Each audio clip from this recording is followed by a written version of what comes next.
Jeg hører tit, når jeg er ude af erhvervsnetværke, at det her, det er noget, man skal arbejde med, hvis man har en specifik størrelse. Jamen, vi er jo ikke store nok til at arbejde med det her. Hvor bare sådan, nej, Preben, har du et problem med at finde medarbejdere? Ja, det har jeg. Så skal du måske arbejde med det.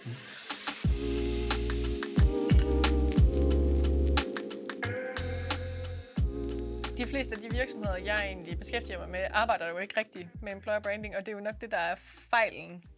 De har jo alle sammen et problem med at tiltrække og tilknytte medarbejdere, men de arbejder simpelthen ikke med det her område. Altså, de prioriterer det ikke sådan organisatorisk i deres virksomhed. Og det er jo faktisk i sig selv et problem, kan man sige. Fordi hvordan skal vi blive dygtigere til noget, der ikke har et fokus? Det, jeg vil ønske, at der var flere SMV-virksomheder, der blev opmærksom på, det er, at jeg hører tit, når jeg er ude af erhvervsnetværke, at det her, det er noget, man skal arbejde med, hvis man har en specifik størrelse. Jamen, vi er jo ikke store nok til at arbejde med det her. Hvor bare sådan, nej, Preben, har du et problem med at finde medarbejdere? Ja, det har jeg. Så skal du måske arbejde med det. Og arbejde kan jo også godt være bare at starte med at tage en snak. Det behøver jo ikke at være et eller andet vildt. Bare snakken, og så måske noget helt basis planlægning. Altså, det er også i min bog employer branding. Typisk så starter jeg altid et samarbejde op, eller hjælper dem ved, at jeg går ud og laver en interviewrække med nogle udvalgte, apropos pains, hvor er det, vi mangler medarbejdere hen. Jamen, det er dem her. Fint, så vil jeg gerne snakke med dem. Og så begynder jeg jo at kigge, om jeg kan se noget, de ligesom nævner, som de værdsætter, som egentlig også passer med. Så har jeg også interviewet ledelsen, ikke? Der, hvor jeg kan se, at de har overlap, så begynder jeg jo at tage noter, ikke? Okay, så den her, de nævner, både medarbejder og ledelse nævner det her. Det er vigtigt herude. Okay, så kunne det godt være, at vi skulle noget af det content, vi skal drive, det har noget med det her at gøre. Så det er det, jeg helt lavpraktisk gør. SMV kan jo også være med, men man er nødt til at lave et fundament og så videre, men det kan man altså også gøre, selvom man er bare 50 ansatte. Ja, 100%. Og der er det jo også hurtigere, fordi den snak med medarbejderne er hurtigere. Men det er rigtigt, man skal selvfølgelig have en plan. Hvis vi ikke har ressourcerne til alt det der, HR, marketing, TA, det er simpelthen ikke afdelinger. Det er drift, det er faglighed. Jamen, så kan minimums det helt skrabede jo være, okay, vi skal lave et opslag på sociale medier hver uge, som så kommunikerer noget af det her, vi har fundet ud af fra vores interviews. Og det kunne jo for eksempel være, hvis alle siger, at der er virkelig et godt sammenhold herude. Jeg bliver grebet, når jeg er et eller andet der. Så kunne det jo godt være, at det var det der personalemøde, hvor pølsevognen kom forbi, og Karsten fortalte et eller andet Altså taget af en medarbejder, fordi jeg var der ikke, og så var der lidt sol i linsen og et eller andet. Og så smækker vi det op med en tekst, der er sådan lidt nærværende, som har noget med det her at gøre. Og så var det faktisk det, vi kunne mønstre. Ja. Ikke? Og så er du jo også på mange lige så langt som mange store virksomheder, fordi det er ambitiøst. Så det er jo det der med at holde momentum. Ja. Fordi det er jo ikke bare et pølsevognsopslag. Det er jo hver uge, hele tiden at udkomme. Og det er jo det, jeg siger, der er nogle gange, hvor de bliver trætte i øjnene, mine SMV-ejerledere. Det er jo, det her, det stopper aldrig. Det er ikke bare sådan et eller andet projekt. Og det er jo ikke sådan noget, vi putter mønt ind, mentors ud. Nej. Altså, vi putter mønt ind, og så kommer du eddermame med til at stå i lang tid og vente, ikke?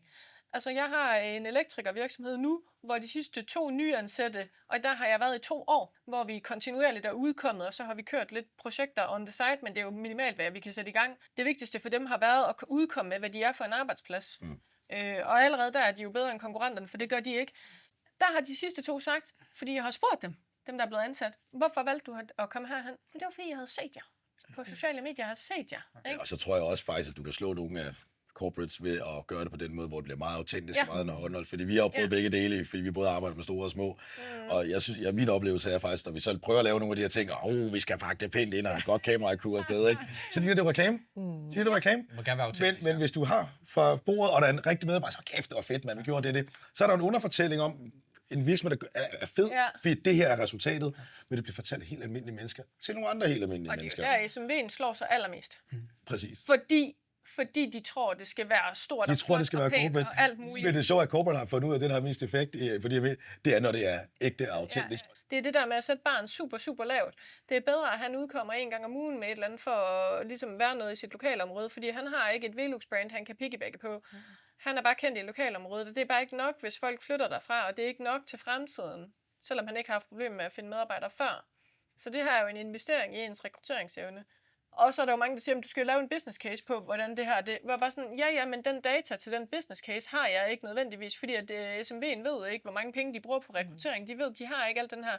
Omvendt så ynder jeg jo at sige, jamen hvis de største forretningsmæssige udfordring, det er manglende arbejdskraft, Jamen, jeg skal jo heller ikke lave en business case på, hvorfor det er en god idé at have wifi, rindende vand og elektricitet ude i din virksomhed. Det er også en god idé at have medarbejdere, ikke? Så lad os starte den der, i stedet for at værfe den af med, at vi skal komme med alle mulige tal. Fordi vi er nede sådan i helt basal, det vi skal have for at drive virksomhed. Der var nogen, der var ude og sige noget ret, det er, men nu, og det gør det jo også, endda arbejdsmarkedet er vanvittigt med AI. Vi får automatiseret rigtig mange ting, så vi skal have færre medarbejdere. Så det er jo bare lige for at sige det der med, lad nu være med at tro, at teknologien kommer til at gøre, at du ikke har en rekrutteringsudfordring i fremtiden. Det var bare lige det der metalag, altså hvis vi snakker AI, ikke?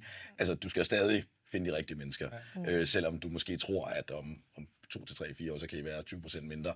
Men det skal ikke være en sovepude for ikke at arbejde med det her, for det er altså pissevigtigt. Det er bare det, jeg vil sige. Ja. Hvis en virksomhed gerne vil altså styrke sit employer brand, men ikke har et stort budget, hvor starter man så henne?